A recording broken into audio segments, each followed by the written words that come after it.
a tout été. C'était invraisemblable. Séparatiste, indépendantiste, souverainiste, associationniste. Au début, on avait commencé par être existentialiste. On avait lu Sartre et Camus.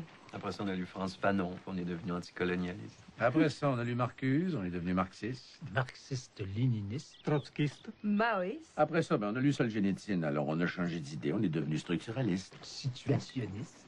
Féministe. Déconstructionniste. Y a-t-il un isme que nous n'ayons pas adoré? Le crétinisme. Oh mon Dieu, non. Souvenez-vous de Guo Jing. C'était qui, Gojin? Une archéologue avec une jupe fendue jusqu'en haut de la cuisse. Même toi, tu t'en souviens. Fin des années 70, la Chine s'ouvre à l'Occident. Guo Jing s'en vient en visite culturelle à Montréal, alors l'université en profite pour déléguer son gauchiste de service. J'entre dans la salle à manger de son hôtel, je la vois, je meurs. Une beauté à faire fondre les 7000 soldats de percute de l'empereur Qin. Je commande un thé, nous échangeons quelques banalités. Je me voyais déjà lui faisant la corbeille pékinoise. Ou le palanquin du Sichuan. Bref, je suis devant elle, et pour faire mon intéressant, je plonge et je lui dis « C'est extraordinaire ce qui se passe dans votre pays.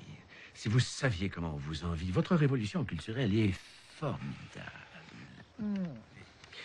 Instantanément, je vois ses beaux grands yeux noirs se voiler et je songe avec horreur qu'elle est en train de se dire ou ce type est un agent provocateur de la CIA, ou c'est le plus gros crétin du monde occidental. Elle opte pour la seconde hypothèse. Dieu Corbeil et palanquin. Oui.